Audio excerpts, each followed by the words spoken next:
Hello friends, स्वागत है आपका मेरे नए यूट्यूब चैनल मेरी बात में, जहां मैं आपसे अपने मन की कुछ बातें शेयर करूंगा एक आम आदमी की तरह। हो सकता है आप मुझसे सहमत हो या असहमत हो। अपने विचार मुझसे ज़रूर साझा कीजिएगा और ये मेरा पहला प्रयास है, तो भूल चूक की माफ़ी दीजिएगा।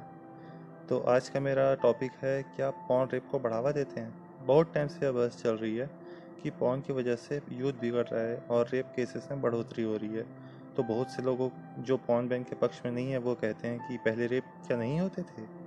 बैन से कोई फ़र्क नहीं पड़ेगा, तो बैन मत करो और अपने बच्चों को अच्छे संस्कार दो और पॉर्न को दोष मत दो। तो क्या करें, किसकी बात को सच माने? क्या पॉर्न बैन करें जो हो रहा है, या वो होने दें? आइए इस पर चर्चा करते हैं। सबसे पहले हम इस बात पर चर्चा करते हैं कि रेप होते क्यों हैं। इस पे कुछ पॉइंट्स बना लेते हैं, जैसे कि 3 पॉइंट्स जो मैंने सोचे हैं। एक होता है आम रेप, दूसरा होता है रेवेंज रेप और तीसरा होता है मानसिक असंतुलित रेप। पहला रेप जो है कि आम रेप, ये उस टाइप के रेप होते हैं जिनमें कि दोनों की सहमति से संबंध बनते हैं और बाद में जब लड़का शादी में आनाकानी करे या कोई काम के बदले किए गए सेक्स संबंध को बाद में काम ना किया जाए तो लड़की सामने वाले पर रेप का आरोप लगा देती है। ऐसे केसेस बहुत आयत में होते हैं, जहां कुछ लड़कियां कानून का फ़ायदा उठाकर यह आरोप लगा देती हैं, जबकि इसे रेप नहीं कहा जा सकता, क्योंकि ये दो लोगों की सहमति से बनाया गया संबंध है जो कि कानूनी रूप से वैध है। ऐसे रेप आप, मैं या कोई भी नहीं रोक सकता जब तक इसमें कोई ठोस कानून ना बन जाए। इसमें पॉर्न का लगभग कोई भी हाथ नहीं। अगर आप अपना काम निकलवाने के लिए अपने शरीर का इस्तेमाल करती हैं तो आप भी बराबर की आरोपी हैं। तो केस का कोई मतलब ही नहीं बनता जब तक आप अपने स्वाभिमान को सर्वोपरि रख के वो जगह छोड़कर ना चले जाएं या कोई सख्त एक्शन ना लें। ध्यान रखिए, मैं आरोपी का बचाव नहीं कर रहा, बल्कि उसकी असलियत को सबके सामने रखना चाहिए, ये इस चीज़ की वकालत कर रहा हूँ। इसका सलूशन आपके निर्णय पर ही आधारित है। दूसरा रेप होता है रेवेंज रेप। इस प्रकार के रेप के लिए तो हमारी बॉलीवुड की फिल्में सबसे ज़्यादा जिम्मेदार हैं। क्यों?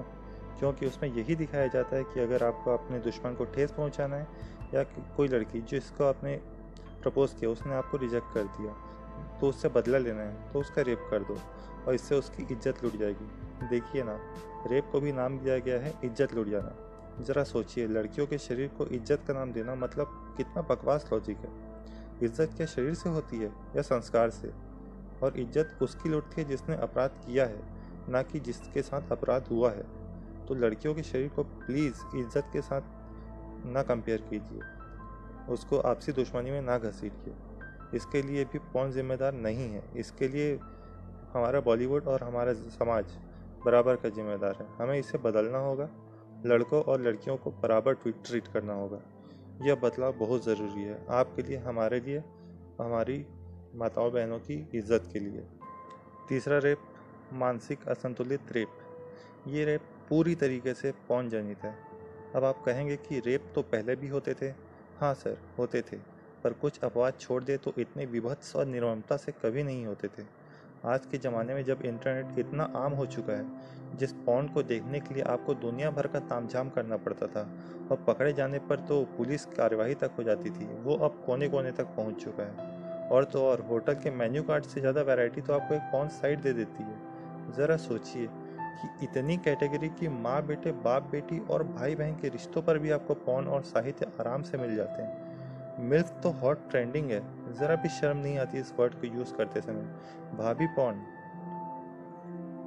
जिसे हम माँ या बड़ी बहन जैसे समझा जाता था, उसे भी बर्बाद किया जा चुका है। ज़रा सोचिए, हार्डकोर पॉर्न, जिसमें 4-5 आदमी एक औरत के साथ जो बर्बरता पूर्वक तरीके से सेक्स करते हैं और उस औरत को उसमें मज़ा आ रहा है, ये दिखाया जाता है। तो ये दृश्य देखने वाले के दिमाग में यही बात बिठाता है कि असल में मज़ा यही है, असल में सेक्स यही है, क्योंकि लड़की को भी यही अच्छा लग रहा है। मगर अब ऐसा कृत्य वो अपनी वाइफ या गर्लफ्रेंड के साथ तो कर नहीं सकता, क्योंकि वो तो उसे लात मार देगी।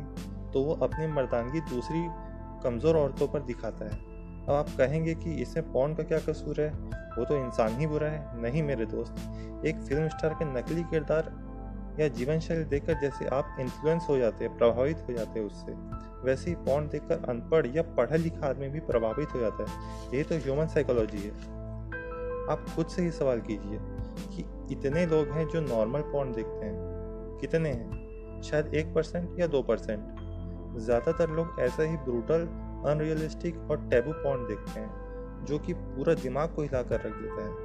पॉर्न स्टार जो इंडस्ट्री छोड़ चुके हैं उनके इंटरव्यू देखिए, उन्हें कोई मज़ा नहीं आता, बल्कि ये सीन शूट करते समय तो वो ड्रग्स का इस्तेमाल करते हैं ताकि बर्बरता को सहन ना करना पड़े, या उसे सहने की ताकत या होश ही ना रहे उनके अंदर। तो भाई पॉर्न बैन ही एकमात्र सोल्यूशन है जो कि पॉसिबल नहीं दिखता आज के टाइम में। अब इसका कोई और सोल्यूशन आपके पास हो तो आप बताएं कमेंट बॉक्स में।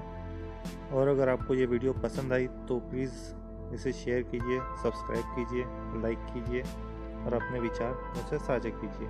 धन्यवाद।